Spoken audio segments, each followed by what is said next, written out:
They said he wasn't worth staying for. A boy who parents abandoned at a window, waiting for footsteps that never came. Years later, grandparent came for his rescue. That boy became a man. A man who built the life they never believed he could. But just when he thought the past was gone, fate placed another child in front of him. Now he must choose. Chase success, or save a boy walking the same lonely road he once walked. This is not just survival. This is the story of breaking the cycle and discovering love where the world forgot to give it. Please subscribe for more true life story. Now let's get to business of the day. I was 3 years old when I learned that silence can be louder than thunder. We walked down a dusty road that afternoon, my father to my left, my mother to my right. Their hands held mine, but it didn't feel like love. It felt like duty. Cold, stiff, almost reluctant. I kept stealing glances up at them. My father's jaw was clenched so tight I could see the muscle twitch. My mother's lips were pressed together as if she was trying to hold something inside, words or tears or maybe both. Where are we going? I asked, my small voice breaking the silence. Neither answered. The market was behind us, its noise fading into the distance. The smell of roasted corn and fried plantain lingered in the air, but each step took us farther away from warmth, from laughter, from life. I tried again. Are we going to the park? Still nothing. My father tightened his grip slightly, enough to make my fingers ache. It was his way of saying, don't ask questions. So I stopped asking. But inside, fear began to pool in my chest like cold water. We turned a corner and that's when I saw it. A tall, gray building stood ahead, its paint cracked and peeling, iron bars caging the windows. The gate loomed like the jaws of a beast waiting to swallow us whole. Children ran inside the yard, their laughter sharp and hollow, like glass breaking. Some clutched ragged dolls, others played with sticks. None of them looked carefree. None of them looked happy. I slowed my steps. My legs felt heavy like they were trying to root me to the earth. But my parents pulled me forward. Inside, the smell hit me first. Bleach, beans, and something sour like wet clothes left too long in the sun. The walls were bare, except for peeling posters of smiling children that felt more like a cruel joke than comfort. A woman sat at a desk, her glasses perched low on her nose, papers stacked neatly before her. She looked up as we entered, then down at me. Her eyes softened for a moment, but her voice was brisk. Name? David, my father answered. His tone was clipped, impatient. She slid the papers across. Sign here. The scratch of the pen was loud in the silence. My father signed quickly, like he was closing a business deal. My mother's hand trembled as she took the pen. She hesitated, just for a moment, but then her name joined his on the page. I didn't understand. Not fully. But I knew something was wrong. Why are we here? I whispered. No one answered. Then my mother knelt before me. Her hands cupped my face, her thumbs brushing away tears I hadn't realized were falling. Be good, David, she said softly. Her voice cracked on my name. We'll come back for you. I shook my head, panic rising. No, Mama. I'll be good at home. I promise. I won't make trouble. Don't leave me here. Her lips trembled. She kissed my forehead quickly, like she was afraid that if she lingered, she wouldn't be able to walk away. My father didn't bend down. He didn't hug me. He didn't even look at me. He just turned and walked toward the door. Papa. I cried, my voice breaking. But he didn't stop. My mother followed, her steps hesitant, but she didn't stop either. The door closed. I ran to the window, pressed my palms against the glass, and watched their figures retreat down the road. My chest heaved with sobs.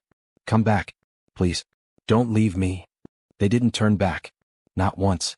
And as the sound of their footsteps faded into silence, a new sound filled the room, my own wailing, raw and desperate, echoing against the empty walls. That was the night I stopped being their son. 2 years passed. When you are 3, a single week feels endless. A month feels like forever. So imagine what 2 years meant to me.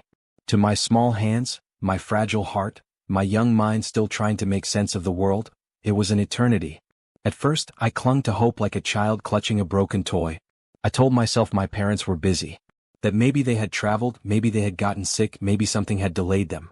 I replayed my mother's words in my head like a prayer. We'll come back for you. I believed her. I waited by the window every evening, pressing my forehead against the cold glass, staring down the road where I had last seen their silhouettes. I whispered to myself, any day now. Any day they'll come. But days bled into weeks, weeks into months. And with each sunrise, my hope grew thinner, like a candle burning at both ends. The orphanage was not a place for dreams. It was a warehouse for unwanted children, where laughter sounded borrowed and every smile had sharp edges. We woke each day to the clang of an old iron bell. The matron's voice followed, barking orders down the corridor. Up. Bets. Line up. Breakfast was porridge, watery and gray, or beans that tasted of smoke and dust. Sometimes we ate with spoons, sometimes with our hands when there weren't enough utensils to go around. Clothes were shared, passed down from child to child until the fabric was more whole than cloth. Shoes pinched our toes or flopped loose on our feet. The air smelled of bleach, boiled food, and something sour that no scrubbing could remove. The older boys ruled the halls. They bullied the younger ones, snatched food, and staked their claim on the best blankets. I learned quickly to keep quiet, to make myself small. The smaller your presence, the less likely trouble would find you. Still, trouble always found me. "Hey, window boy," one of the older boys sneered one evening, shoving me hard against the wall. "Still waiting for your mama and papa? They're not coming. Nobody comes back." The laughter of his friends echoed in the hallway, cruel and sharp. I bit my lips so hard it bled, refusing to cry. Tears were weakness, and weakness was invitation. But at night, when the dormitory was dark and the snores of 30 children filled the air, I let the tears fall silently onto my pillow. I whispered their names. Mama. Papa. I whispered promises I didn't understand. "I'll be good. I'll do my chores. Please come back." But no one answered. By the end of the first year, I stopped waiting at the window. By the end of the second, I stopped saying their names. Loneliness became a second skin, invisible but heavy. The only memory that warmed me was of my grandmother, Grace. She had visited once, long ago, when I was very small. She had laughed loudly, joy bubbling from her like a song. I remembered the way her hands had cupped my face, the way her embrace had swallowed me whole. That memory was a flame I hid deep inside, a flicker of warmth in a place where everything else was cold. But she never came. Neither did my grandfather. I didn't know why. Perhaps they had forgotten me too. Perhaps I had been erased, as if I never existed at all. The days dragged on, each one bleeding into the next. Morning chores. School lessons taught by weary volunteers. Afternoons in the yard, kicking stones or chasing sticks. Evenings filled with the noise of 30 restless children crammed into one space. Nights of silence, broken only by muffled sobs. Sometimes when I lay awake, I imagined what it would feel like to be wanted. To be chosen. To hear someone say, "You're mine and I will never leave you." But dreams were dangerous here. Dreams got broken. And so I buried mine, deep in the quiet corners of my heart. Until one morning when everything changed. The morning it happened began like every other. The clang of the old bell rattled the hallways. Children groaned, blankets were pulled off, and the matron's voice echoed like thunder. "Up. Bets. Move." The same thin porridge steamed in chipped bowls, the same chatter, the same fights over scraps of bread. Another day in a place where every day felt the same. I had stopped hoping for change. Hope was poison here. But then my name cut through the air like a knife. "David," the matron barked from the office door, her voice sharp with impatience. "Visitors. Come." My spoon froze halfway to my lips. Visitors? For me? My chest tightened. A flicker of dangerous hope tried to rise, but I pushed it down. It couldn't be them. It wouldn't be them. My parents had made their choice. They weren't coming back. Still, my legs trembled as I stood. The room quieted. All eyes followed me, curious, jealous, pitying. Children whispered as I walked past. I pushed open the office door. And I froze. There in the dim light stood two figures. An old man, shoulders broad though bent with years of labor. An old woman, her dress simple, her eyes shining with unshed tears. "Grandma Grace," the matron said dryly, shuffling papers on her desk. "Grandpa Samuel. You may speak with him, but make it quick." I didn't move. My eyes darted between them, my heart pounding so hard it drowned out every sound. Then the woman, my grandmother, stepped forward.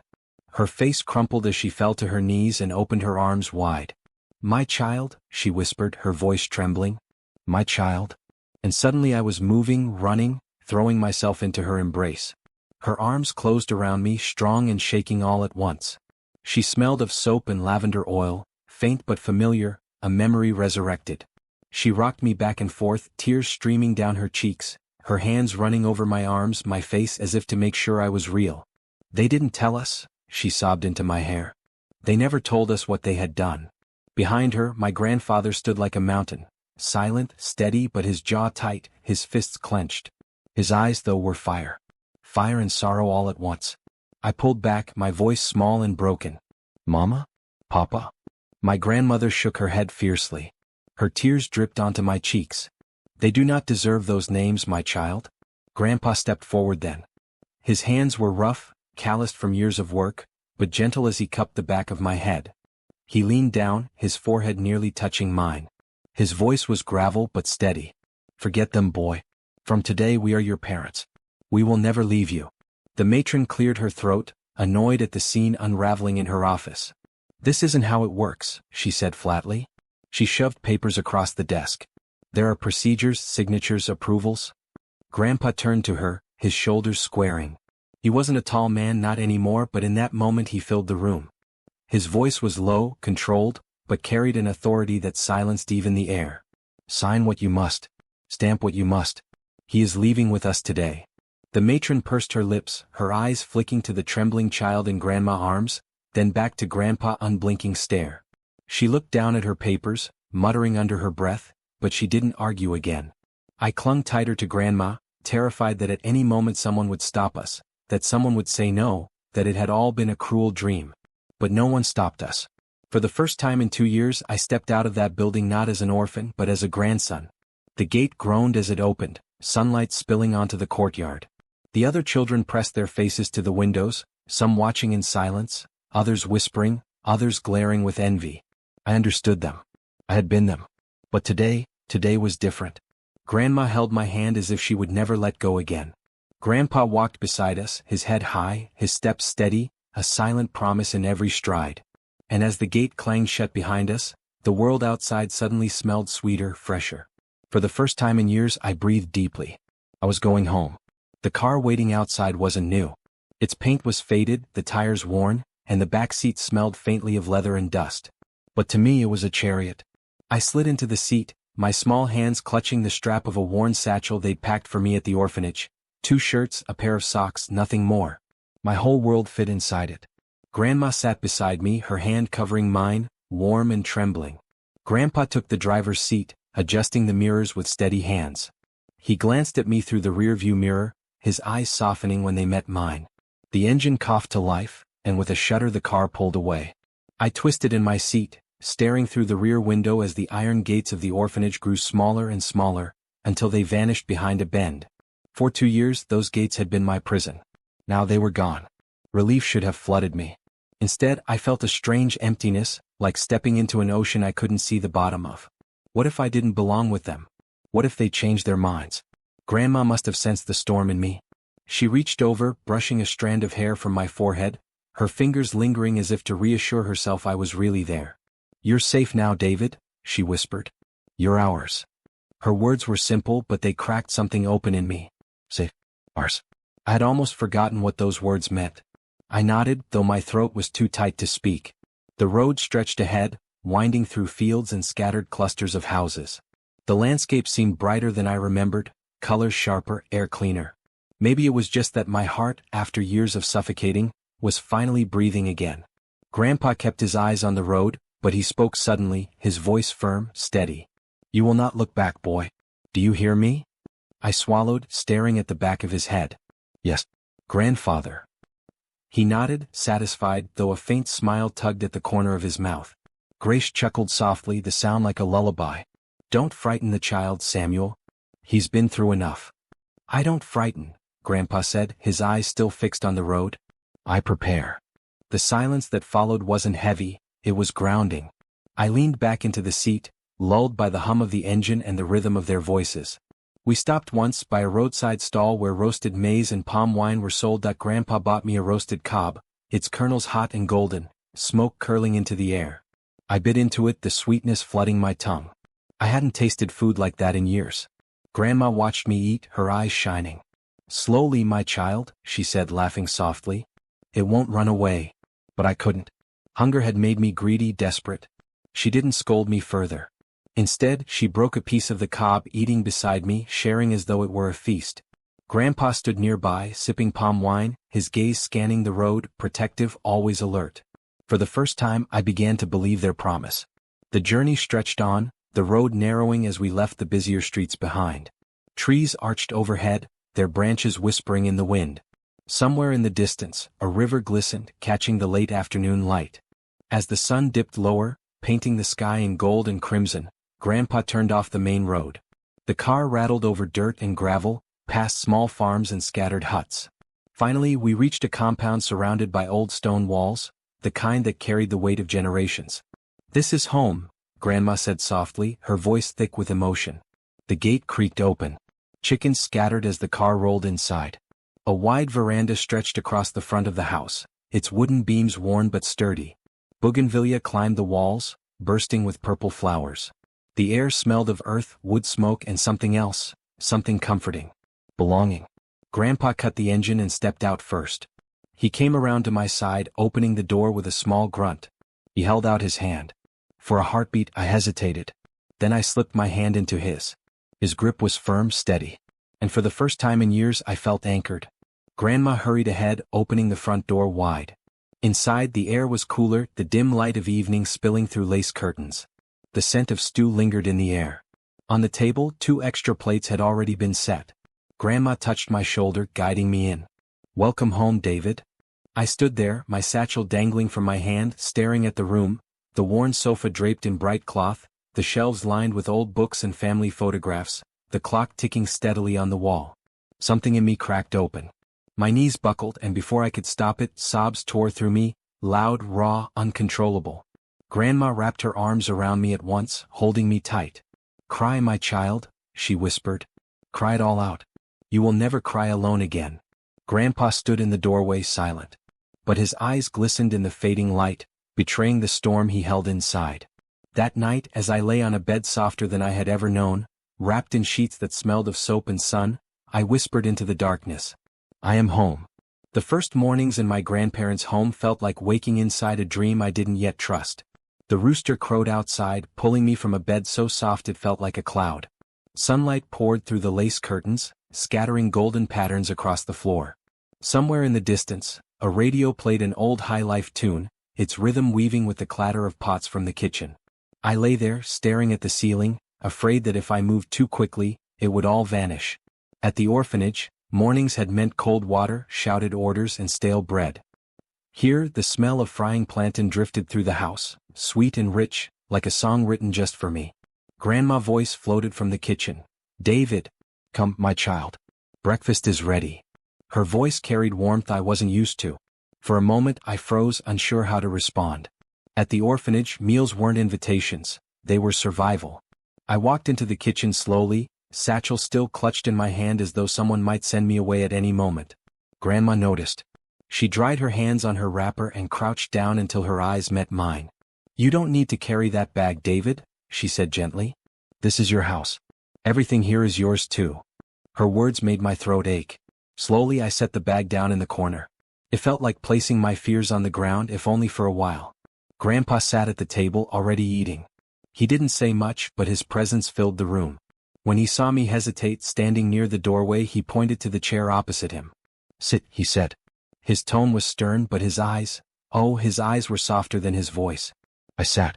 Grandma served me a plate, fried plantain, yam and beans, steaming and fragrant. I picked up my spoon timidly, waiting for someone to scold me, to tell me the food wasn't really mine. But no one did. "Eat," Grandpa said, chewing slowly. And so I ate. Each bite felt like a rebellion against the years of hunger and neglect. Tears stung my eyes, though I tried to hide them. Grandma noticed anyway. She placed her hand lightly on my back. She didn't say anything, she didn't need to. Her touch said everything.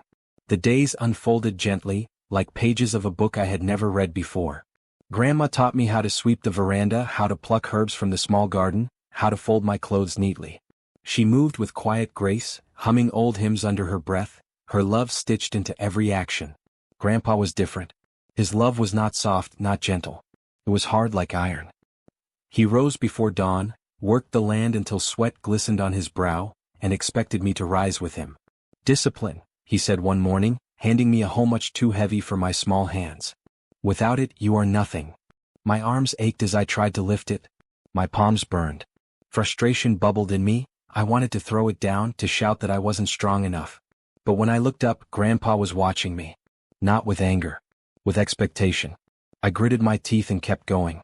Later, when I collapsed under the shade of a tree, Chest heaving, Grandpa placed a gourd of water beside me. "Good," he said simply. Then he sat down beside me, his silence speaking louder than praise. For the first time I felt proud. Yet even in this new life, shadows lingered. At night, I sometimes woke gasping, my heart racing, dreams of the orphanage still clinging to me. Dreams of my parents' faces turning away, their hands pushing me into that cold building. One night, Grandma found me sitting in the dark, knees pulled to my chest. "My child," she whispered, wrapping a shawl around my shoulders. "Your scars are deep, but they are not who you are. We will love you until they fade." Her words sank into me like rain into parched soil. But part of me still wondered, why hadn't my parents loved me enough? Why had they chosen to abandon me, to erase me, only to later send letters demanding I provide for them? I didn't voice these questions, not yet. But they hung in the air, heavy and unspoken, waiting for the day I would be strong enough to ask. One Sunday, Grandma took me to church. The building was small, its white paint peeling but filled with voices that rose like thunder. Drums pounded, hands clapped, and the congregation swayed as if carried by one heartbeat. Grandma stood tall, her voice rising in song, her hands lifted. Grandpa stood beside her, arms folded, his eyes closed, silent but unmovable. I stood between them, uncertain at first. Then, slowly I lifted my hand too. For the first time I felt what it meant to belong, not just to a place but to people. To a family. Weeks turned into months. The house, once strange, became familiar. The satchel I had carried everywhere now gathered dust in the corner. I no longer woke expecting to be sent away. Instead, I woke to Grandma humming. To Grandpa firm footsteps. To the smell of yam frying or cassava roasting, or stew bubbling on the fire. I woke to love. And though the scars of abandonment still marked me, they were no longer the whole of me. Grandma and Grandpa were teaching me, piece by piece, that broken things could be made whole again. Time moves differently when love surrounds you. The days in Grandma and Grandpa home began to bleed into one another, not in the monotonous way the orphanage had once trapped me, but in a rhythm that felt alive. Seasons changed, marked by harvests, rains, and village festivals. With each cycle, I grew, not only taller but stronger, more certain of my place in a world that once seemed eager to erase me. Grandpa became my compass, though his love was often cloaked in sternness. At dawn, before the first cock crowed, he would shake my shoulder gently but firmly. "Up, boy," he would say. "The sun will not wait for you." We worked side by side in the fields, the soil damp beneath our feet, the sky bruised with early light. My hands blistered at first, the hoe slipping from my grip, my back aching until tears pricked my eyes. Once I dropped the hoe and sat on the ground, panting. "I can't," I whispered, my chest tight with frustration. Grandpa crouched beside me, his face unreadable. Then he placed the hoe back in my hands. "You can. Pain is not your enemy, David. It is your teacher. Learn from it." His words burned, but they stayed with me. Each time my muscles screamed, I remembered, pain was teaching me. And I learned. With time, the blisters hardened into calluses. The boy who once cowered in shadows learning to stand taller, push further, endure longer. If Grandpa was the iron, Grandma was the bomb. When I stumbled home from the fields, sore and exhausted, she would press warm cloths against my hands, whispering prayers under her breath. She taught me patience, kindness, and the quiet strength of service. She showed me how to cook stews rich with peppers and okra, how to thread a needle and mend torn fabric, how to sweep not just for cleanliness but for peace of mind. But more than the skills, she gave me words that healed. "David," she would say as I sat beside her shelling groundnuts, "you are not what they did to you. You are what you choose to become." Those words rooted in me like seeds, watered daily by her love. Schooling. One of the greatest gifts Grandma and Grandpa gave me was an education. They scraped together coins from harvests, bartered yams for exercise books, and somehow managed to pay my school fees. I remember my first day vividly. Standing at the edge of the schoolyard, my uniform too big, my shoes worn but polished, I felt the old fear return. The other children laughed and played, but I stood apart, clutching my books like a shield. Then Grandma bent down and whispered in my ear, "Walk in, my child. You belong here as much as anyone." I walked in. The classroom smelled of chalk and dust. The teachers' voices boomed with authority. At first I struggled, letters danced on the blackboard, numbers tangled in my head. But I refused to give up. Each evening, Grandpa would demand to see my books, his finger tracing the shaky lines of my writing. "Do it again," he would say when the letters faltered. "Do it right." Grandma, on the other hand, would smile at every small progress. "Look how far you've come already," she would whisper, kissing my forehead. Between the two of them I found balance. Grandpa discipline sharpening me, Grandma tenderness soothing me. And slowly, the boy who had once been discarded began to believe he could be more. Yet even in this season of growth, the shadows of my past still reached for me. Sometimes at night, I lay awake, replaying the memory of my parents' faces, the coldness in their eyes, the finality of their departure. Why wasn't I enough? Why hadn't they fought for me? Grandma caught me once, sitting outside under the stars, my face wet with tears I thought I had hidden. She wrapped her shawl around me, pulling me close. "My child," she said softly, "life has a way of breaking us where we are weakest. But listen, your strength is not in what you lost. It is in what you have now. You are loved, David. That is more than enough." Her words did not erase the pain, but they gave me a new way to carry it, not as a wound but as a reminder of how far I had come. As I grew older, a fire lit within me. I excelled in school, driven not only by Grandpa's stern expectations and Grandma encouragement, but by something deeper, a need to prove to the world that I was not the discarded boy from the orphanage. I dreamed of building something greater, of creating a future where I would never again be powerless. Technology fascinated me, the way radios sang with voices carried across invisible waves, the way machines bent to human command. One afternoon, while repairing a broken transistor radio with Grandpa watching skeptically, I said, "One day I will work for a big company. Bigger than anything in this village." Grandpa grunted, unimpressed. "Dreams are good, boy. But without sweat they are nothing." Grandma smiled quietly though, her hand resting on my shoulder. "And with love they are everything." By the time I reached my teenage years, the house no longer felt like a borrowed refuge. It was mine. The veranda echoed with my laughter, the garden flourished under my care, and my voice blended with Grandma hymns on Sunday mornings. The satchel that once carried my only possessions remained tucked away in the corner, untouched, a relic of a life I had left behind. I no longer feared being sent away. I no longer doubted my worth. I was David, grandson of Grandma and Grandpa, child of love and resilience, boy who had been broken but was learning to stand whole again. Time does not wait for anyone. The boy who once trembled in the corner of an orphanage had grown into a young man with broad shoulders and eyes sharpened by both pain and hope. My voice deepened, my hands no longer soft but calloused, and the child who had once carried his life in a small satchel was now carrying the weight of his family's dreams. By the time I turned 19, Grandpa's strength had begun to wane. His back, once straight as a spear, bent more each year. His cough came often at night, hidden behind the walls but never hidden from my ears. I found myself stepping into the role he had carried for decades, tending the fields, repairing fences, bargaining with traders in the village market.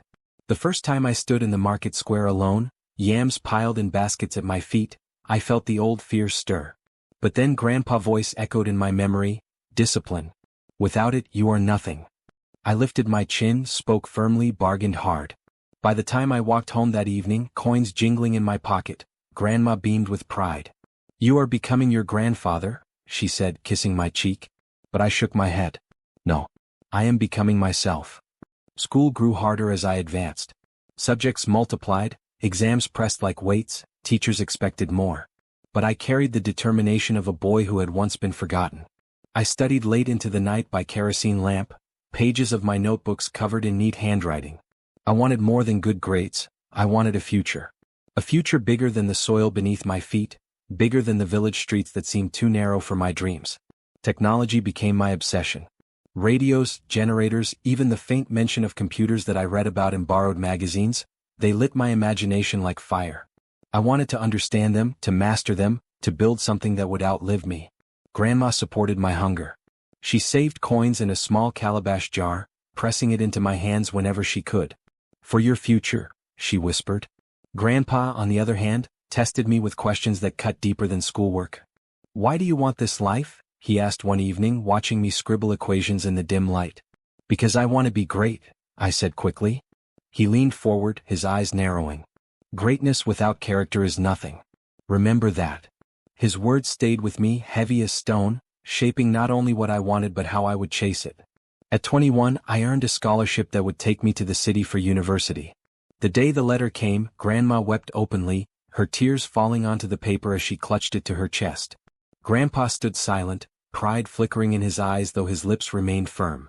"You are ready," he said at last, handing the letter back to me. "But do not forget where you come from." Leaving home was harder than I expected. Grandma packed my clothes carefully, tucking in small notes of encouragement between shirts. Grandpa handed me a small leather-bound Bible, his initials scratched into the cover.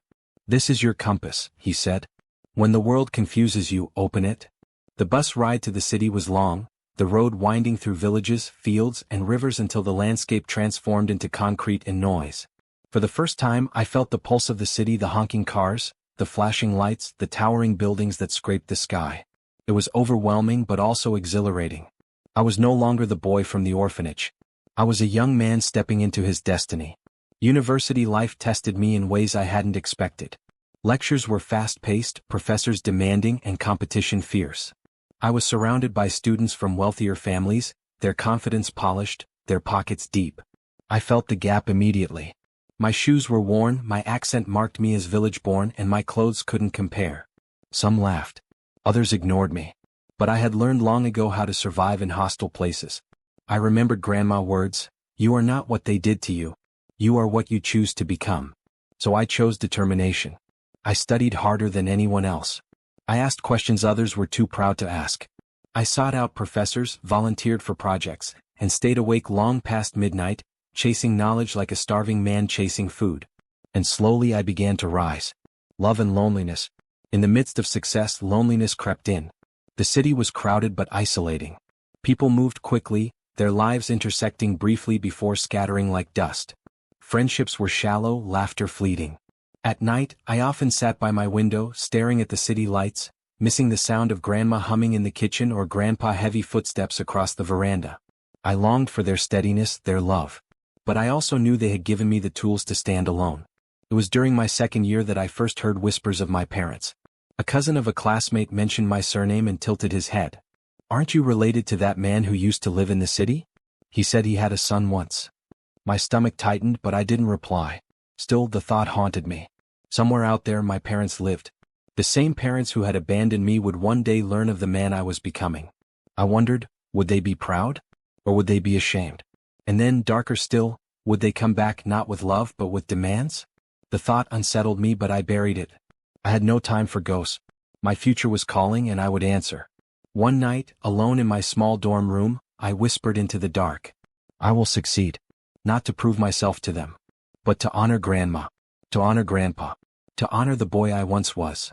It became my vow, my driving force, my unbreakable promise.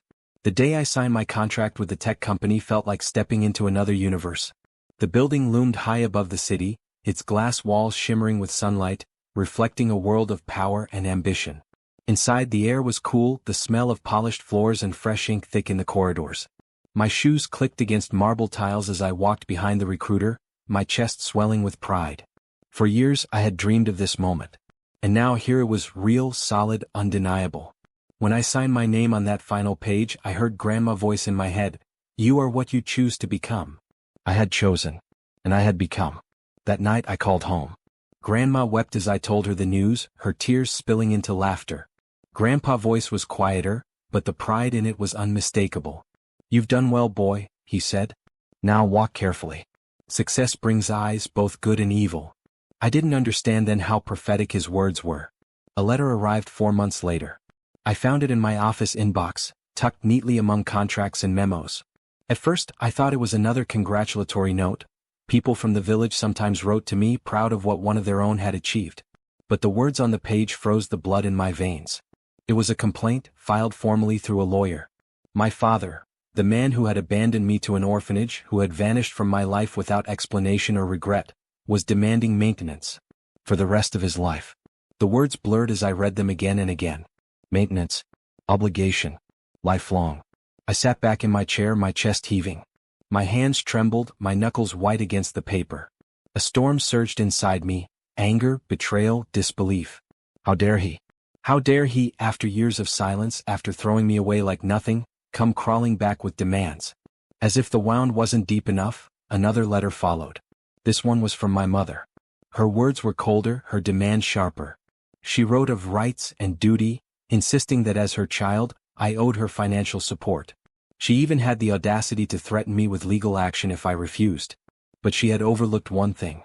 In the records of the past, those bureaucratic papers filed when they discarded me, she was not listed in the joint custody. Legally she had no claim. Morally? She had even less. I tore the letter in half, then into shreds, my breath ragged. But the rage remained, pulsing like a wound that refused to close. At night, sleep fled from me. I lay awake in my apartment, staring at the ceiling, the city lights bleeding through the blinds. Their voices echoed in my head, voices I hadn't heard in years now haunting me. Pay for me, son. You owe me. Your success belongs to us. I pressed my palms to my temples, trying to silence them. Then Grandma's voice would return, soft and steady. You are not what they did to you. You are what you choose to become. But what was I becoming? Bitter man? A broken child wrapped in a man's body? The part of me that was still that abandoned boy wanted to scream, to cry, to demand why. Why hadn't they loved me enough? Why had they chosen to erase me, only to return now like vultures circling the first sign of blood? I traveled home that weekend, desperate for grounding. Grandma listened as I poured everything out, her hands folded, her face heavy with sorrow. When I finished, she reached across the table, taking my hands in hers. My child, she whispered, they gave you life, yes. But they did not give you love. We did. They abandoned you, but we claimed you. Do not let their greed poison what you have built. Grandpa said little at first, only staring at the fire crackling in the hearth. Finally he spoke, his voice like stone. Blood is not always family. Family is who stays, who fights for you, who raises you. He turned his gaze to me, hard but steady. You owe them nothing. His words anchored me. But the storm within was far from over. I returned to the city, my mind restless. Everywhere I looked, reminders of them lurked. A child walking with his father. A mother holding her son's hand in the market. The sight of such things tore at me, not with longing but with fury. I realized then, the past never stays buried. It waits. It watches. And when you least expect it, it rises to claim you. But I would not be claimed. I swore to myself as I stared out at the glittering skyline, that I would never bow to them. That I would fight, not just for myself but for Grandma and Grandpa, the ones who had saved me, the ones who had made me whole. And so, as my career climbed higher, so too did the shadow of a battle I had never asked for, but one I was now destined to fight. The letter was not enough. The phone calls weren't either. My parents wanted more. They wanted spectacle, proof that they still had power over me. So they dragged me into court. I remember the morning of the hearing like it was painted in iron and fire. The sun was just rising, spilling pale light across the city, but in my chest, a storm was already raging. I buttoned my suit with trembling hands, staring at my reflection in the mirror. The man looking back at me wore success, tailored jacket, polished shoes, the bearing of someone who had made it. But beneath the surface, the abandoned boy stirred, whispering fears into my ears. What if they win? What if the law says you owe them? What if everything you've built collapses under the weight of their greed? I clenched my fists, trying to silence the voice. That's when Grandma walked into the room. At 73, her hair was a crown of silver, her back slightly bent with age. But her presence was stronger than steel. Grandpa stood beside her, quiet, steady, his eyes like anchors. You are not alone, Grandma said softly. She adjusted my tie with hands that had once soothed my fevers, cooked my meals, mended my torn clothes. Today is not about them. Today is about truth. I swallowed hard and nodded. We drove to the courthouse in silence, the hum of the engine mingling with the thrum of my heart. Outside, the city buzzed with its usual life, vendors shouting, cars honking, people hurrying to work. But to me, the world seemed narrowed to one single destination, the place where my past would rise to face me. The courthouse loomed tall and gray, its stone walls stained with years of rain and history. The air inside smelled of paper, ink, and something sterile, as though justice could be scrubbed clean of its humanity. I sat at the defendant's table, my lawyer shuffling through files beside me. Across the aisle they were there. My parents. Time had not been kind to them. My father's hair had thinned, his shoulders stooped, his once commanding presence now sagging with age. But his eyes, those sharp, calculating eyes, still glittered with entitlement. My mother sat stiffly beside him, her lips pressed tight, her gaze flicking toward me with something between resentment and hunger. She was dressed well, as though to remind the court that she was no beggar. But the bitterness clinging to her face betrayed her. For a moment our eyes met. The years between us collapsed into a single, suffocating heartbeat. I saw it all again, the orphanage window, the promises whispered and broken, the nights of tears. My stomach knotted. They looked at me not as a son but as a resource. And that was when I knew, this was not family. This was war. The judge, an older man with a heavy brow, entered and took his seat. Court is now in session. His voice echoed against the walls, filling every corner with authority. Their lawyer stood first, a smooth-talking man with a polished accent. He painted them as victims of circumstance. He spoke of poverty, of ill health, of the sacred bond between parents and child. "My clients, Your Honor," he said, gesturing toward them, "gave life to this young man. And though mistakes were made, the bond of blood cannot be severed. Now that he has achieved success, is it not right that he honor those who brought him into this world? That he support them in their old age as any good son should?" Each word was a dagger, aimed at the image of me they wanted to build, ungrateful, selfish, cold. My fists tightened under the table. I wanted to shout, to tell the court about the nights of hunger, the broken promises, the years of silence. But my lawyer touched my arm, steadying me. "Wait," he whispered. "Let them finish their story. Then we tell the truth." When it was our turn, my lawyer rose. He was calm, deliberate, his words sharp but not cruel. "Yes, Your Honor, they gave him life. But they also abandoned it. They placed him in an orphanage, left him in the care of strangers, and disappeared for years. If not for the intervention of his grandparents, this young man would have been lost. Parents who walk away from their duty cannot return years later and demand payment for a bond they themselves severed." His voice grew firmer. "Blood is biology. But family? Family is responsibility. And they chose not to be family." A murmur ran through the courtroom. My parents stiffened, their lawyer frowned. For the first time I felt the balance shift. The judge called for testimonies. My father went first. His voice was rough, carrying the weight of practiced sorrow. I made mistakes," he said, bowing his head slightly. "But I was young. Circumstances were hard. I thought the orphanage could give him better care than I could at the time. But he is still my son. And a son's duty is to his father." He dabbed at his eyes with a handkerchief, though no tears fell. My mother followed. Her tone was harsher, her eyes flashing as she spoke. "I gave birth to him," she declared. "Do you know what it means to carry a child for 9 months to bring him into this world? He owes me. Without me he would not exist. He has a good job now, a good life. And I deserve my share." Her words twisted in my chest like knives. I deserve. Well, sure. Not once did she say love. Not once did she say son. Then came my turn. I rose slowly, my legs heavy, my palms slick with sweat. The judge nodded. "You may speak." And I did. I told them everything. The orphanage walls, the broken promises, the names whispered into the dark. The years of silence. The way Grandma and Grandpa found me, saved me, raised me with love. I spoke of birthdays missed, of letters never written, of the crushing loneliness that nearly devoured me. And then, with my voice breaking, I said, "Your Honor, I am not ungrateful. I know where I come from. But I also know who I am. And who I am is not because of them. Who I am is because of the people who stayed, who fought for me, who loved me when no one else did. Those are my parents. And I will not betray them by honoring abandonment as though it were love." The courtroom was silent. Even the air seemed to pause. Grandma wept quietly in the back row. Grandpa sat with his arms crossed, his jaw tight, but his eyes glistened. For the first time in years I felt free. The judge leaned back in his chair, his face unreadable. He tapped his pen against the desk, a steady rhythm that filled the silence of the room. When he finally spoke, his voice carried the weight of stone. "This court has heard both sides," he began, his eyes scanning the room. "On one hand we have the claim of biological parents, who state their right to lifelong maintenance from their son. On the other we have the defense, which has provided evidence of abandonment, neglect, and the subsequent assumption of parental duties by the grandparents." He paused, his gaze landing on me. My chest tightened. "Family," he continued, "is more than blood. It is duty, it is care, it is sacrifice. The law cannot reward abandonment. To do so would be to make a mockery of parenthood itself." He set his pen down.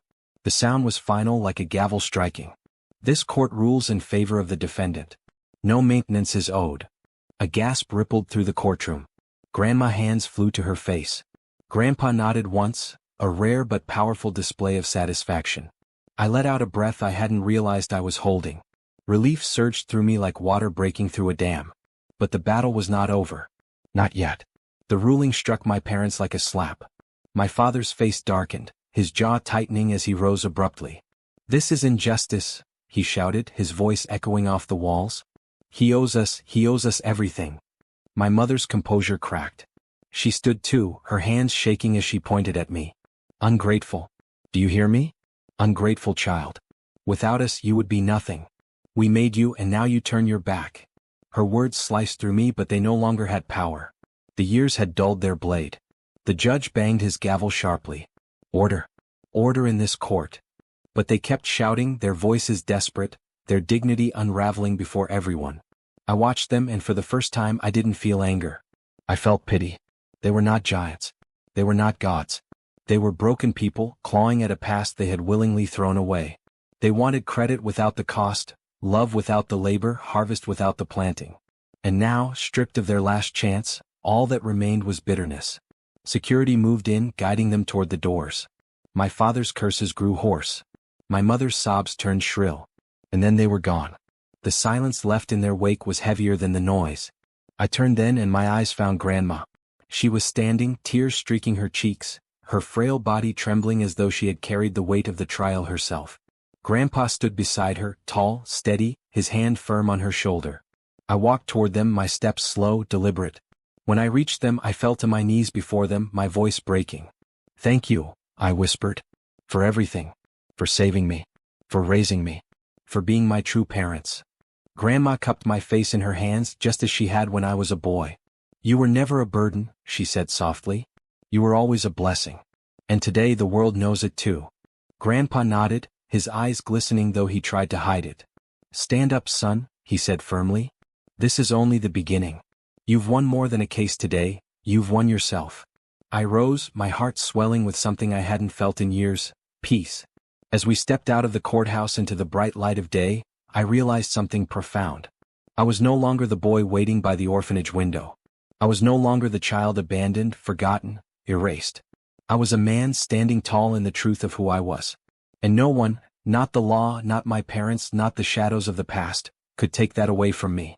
The gavel had fallen, the verdict delivered, and yet, silence lingered inside me. Victory, they called it. People shook my hand outside the courthouse, offered congratulations, even praised me for standing my ground.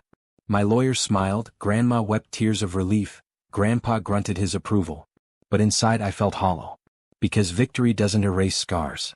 It doesn't silence the echoes of abandonment. It doesn't heal a child who once sat by a window, waiting for parents who would never come. That night, alone in my apartment, I poured myself a glass of water and stared out the window at the city lights. The skyscrapers glittered like stars trapped in steel, but their beauty felt distant, unreachable. My reflection in the glass looked back at me, the polished man in a suit, with tired eyes and a weary heart. "Why?" I whispered. Not to anyone in particular, just to the darkness, to the universe, to the void that had followed me since childhood. Why did they come back only to take? Why now? Why not then when I needed them most? No answer came. Just silence. And silence can be louder than any voice. The following weekend I drove back to the village. My car hummed along familiar roads, past fields golden with harvest, past children running barefoot, waving as I passed. The air smelled of earth and smoke, grounding me after the sterile halls of the city. Grandma welcomed me with open arms. Her embrace was soft, her shoulders smaller than I remembered, but her love was as vast as ever. Grandpa was in his chair by the fire, pipe in hand, his eyes flicking toward me with quiet recognition. Over dinner, Grandma finally spoke. "You are quieter than usual, child. Victory should bring light to your face, but I see shadows instead." I sighed, setting down my fork. "I won, but why does it feel like I lost something?" Her eyes softened. "Because wounds of the soul are not healed by verdicts. The court may dismiss their claims, but your heart still carries the weight of their absence." I looked at her, frustration spilling out. "Then what do I do, Grandma? How do I let go of the anger? The pity? The questions that never stop?" She reached across the table, taking my hands in hers. "You do not let go all at once. Healing is not a door you close, it is a path you walk. Some days the road is smooth. Some days it is broken. But you keep walking." Her words sank into me like rain into dry earth. Grandpa finally spoke, his voice low but steady. "Do not spend your life chasing their love, boy. They had their chance. Now you have yours. Built. What? Well, that is how you win." I nodded, but a part of me still resisted. It was easier said than done. Back in the city, the tech company demanded all of me. Projects piled high, deadlines pressed in, meetings stretched late into the night. Outwardly I thrived. My name was on big contracts, My ideas were praised, promotions whispered in the hallways. But inside, shadows followed me.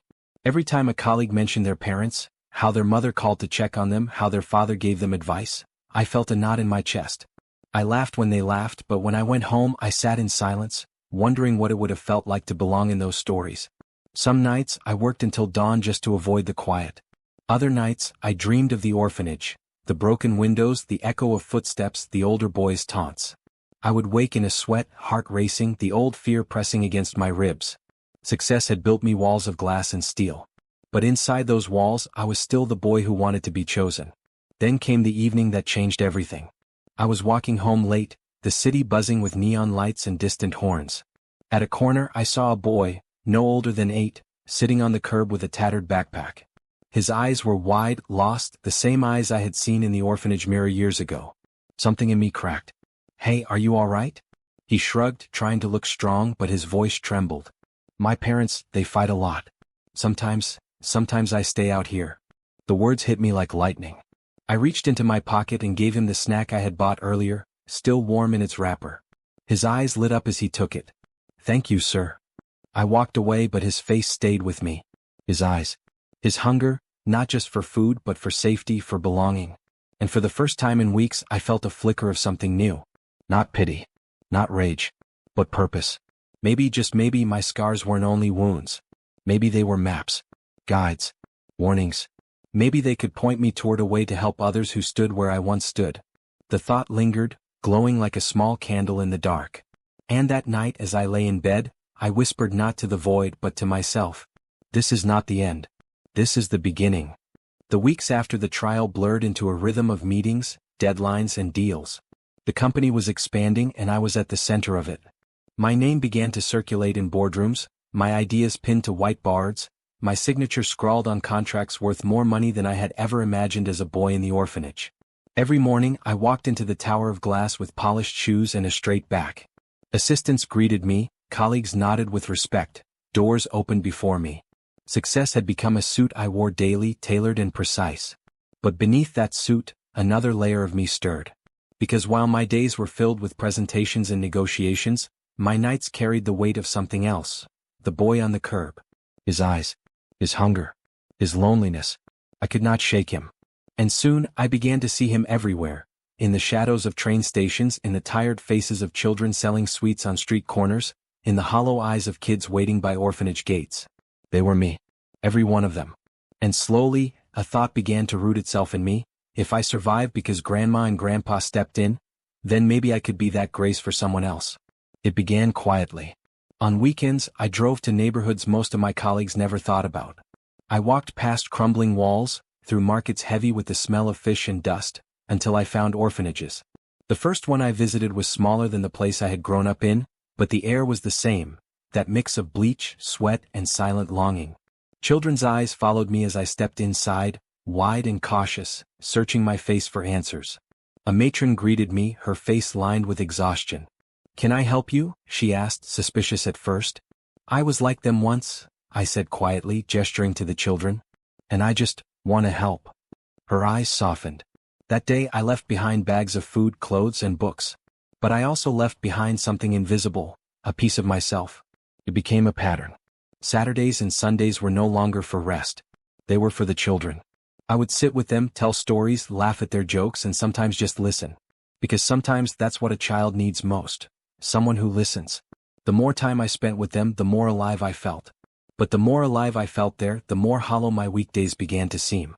At the company, my name rose higher. I was given a team, a corner office, a salary that would have stunned the boy who once ate watery porridge at dawn. Colleagues congratulated me, bosses toasted me, the corporate ladder seemed to stretch endlessly upward. But while my coworkers spent weekends in resorts or on vacations, I returned to the orphanages. My shoes were dusty, my shirt sometimes wrinkled, my eyes tired. And soon whispers began. Why does David disappear on weekends? Does he have some secret business? Or maybe a secret family? The rumors didn't bother me, but the double life weighed on me. In the boardroom I spoke of profits, efficiency, growth. In the orphanages I spoke of hope, resilience, survival. 2 worlds. 2 Davids. And the tension between them grew sharper each day. One evening, at an orphanage on the edge of the city, I met a boy named Elias. He was 10, thin as a shadow, with eyes that burned with defiance. He didn't smile, didn't play with the other children, didn't trust. He sat alone in corners, his fists always clenched as though ready to fight the world. When I tried to speak to him, he turned away. "I don't need you," he muttered. The words hit me like a mirror. Because I had once said the same to the boys in the orphanage who mocked me, to the matron who had no comfort to give. I kept coming back, sitting quietly near him without forcing words. Slowly the wall cracked. One day he asked, "Why do you care?" "You're not my father." I took a deep breath and answered, "Because once I was you. And someone cared for me when they didn't have to." His eyes widened, suspicion warring with curiosity. For the first time he didn't turn away. That night I realized my purpose wasn't just to provide money or supplies. It was to be presence. A steady, unwavering presence in lives that had known too much absence. But presence came at a cost. Back at the office, the cracks in my mask began to show. I was living two lives. One polished, one raw. One applauded, one hidden. And each pulled at me with equal force. At night, I lay awake, torn between the world I had built and the world that called to me. Can I serve both? Or will one destroy the other? It was a question I didn't yet have the courage to answer. But I knew this. The boy at the orphanage window still lived in me. And he would not let me walk away from the children who now stared through their own. The double life had begun. And there was no turning back.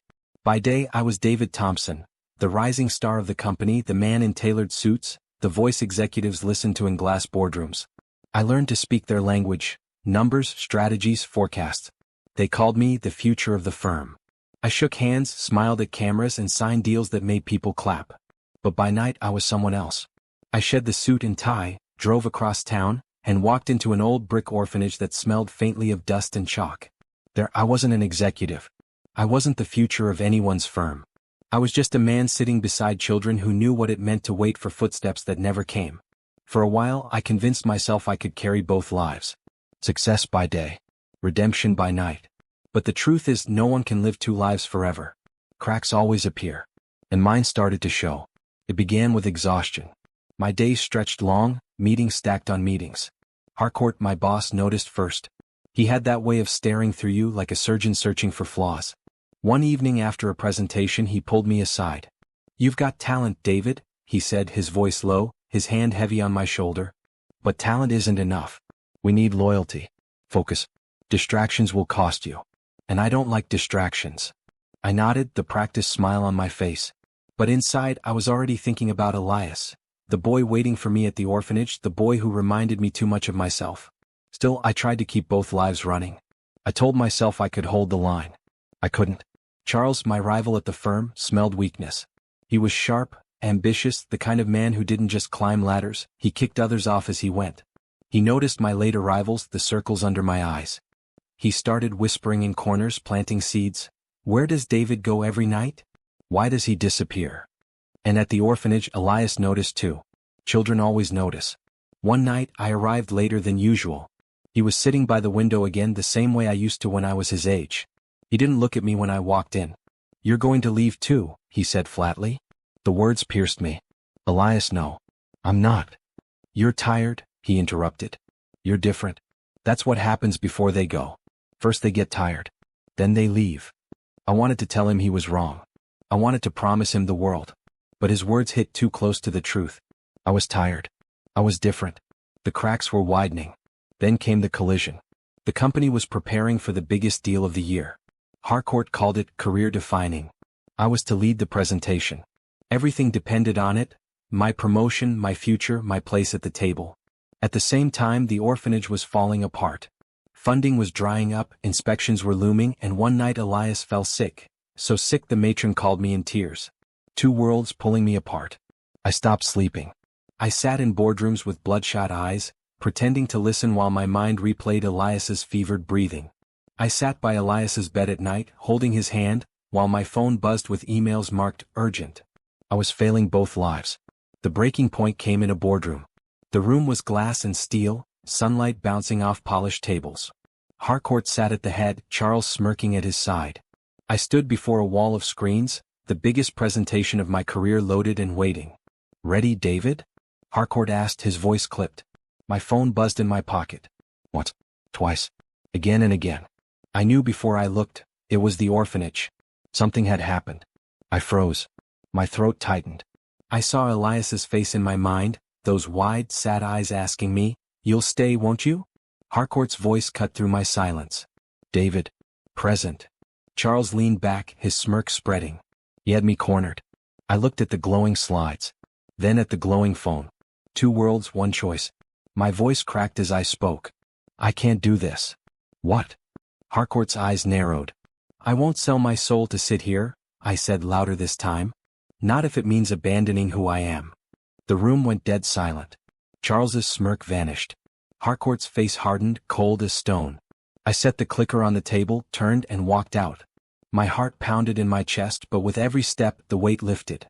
I drove straight to the orphanage. When I arrived, Elias was in tears. He thought I wouldn't come. He thought I had chosen the boardroom over him. "You said you'd stay," he whispered, his voice breaking. Were those just words? I knelt beside him, pulled him into my arms and held him as tightly as I could. "No, Elias. I'm here. I'm not going anywhere. I promise." And for the first time he believed me. For the first time the fear in his eyes softened. That night, Elias slept without waiting at the window. And I stayed awake beside him, realizing what I had done. I had broken. But not in the way I feared. Breaking didn't mean falling apart. Breaking meant breaking free. I could no longer live 2 lives. And I didn't need to. I was not just the man in the suit. I was not just the orphan who had been left behind. I was the man who stayed. And for the first time in my life, I knew exactly who I was. The boardroom felt like a battlefield. Charles sat across from me, his sharp grin stretched thin, confident this was the day I would finally fall. 4 months, he had worked behind the scenes, whispering to board members, planting doubts about my divided life and waiting for me to stumble. And now, the stakes were higher than ever. The company's biggest deal of the year was on the table. Winning it would mean global recognition, stability, and growth. Losing it would mean ruin, and Charles was betting everything on my failure. The presentation began. Charts, numbers, and projections flashed across the screen. I spoke with precision, every word measured, but every pause carried weight. As I talked, I didn't just see investors. I saw Elias. I saw my grandparents. I saw the boy I once was, waiting in silence for someone to believe in him. And I told the story. Not just about profit margins, but about people. About building trust that lasts longer than contracts. About companies leaving legacies not only in markets but in lives. It was bold, it was risky, but it was true. When I finished, the room was silent. Then came applause, steady then thunderous. Investors stood, shaking my hand. The deal was sealed. The biggest in the company's history. Charles's face collapsed into disbelief. The board turned to me, their eyes full of respect, the kind I had once thought I would never earn. I had not only won. I had transformed the fight itself. That night, Elias ran into my arms the moment I returned. "You did it," he shouted, his small hands gripping my suit. "You didn't just win, you showed them who you are." I held him tightly. "No, Elias. We did it. Because every time I fought to be heard, I thought of you. And every time I doubted, I remembered why I can't give up." His eyes lit up with pride. "I'm proud of you." Those words, pure, simple, unguarded, were worth more than any applause, any deal, any title. Later I went home to my grandparents. They had followed the news, their hearts swelling with joy. My grandmother kissed my forehead, her eyes wet with tears. "David, you've carried our hopes further than we ever dreamed. You turned your pain into purpose and your purpose into victory." My grandfather's voice trembled as he added, "You've made us proud not because you won a deal but because you never lost yourself." And for the first time I felt the circle close. The boy who was once abandoned had built a life so full of presence, love and victory that the wounds no longer defined him.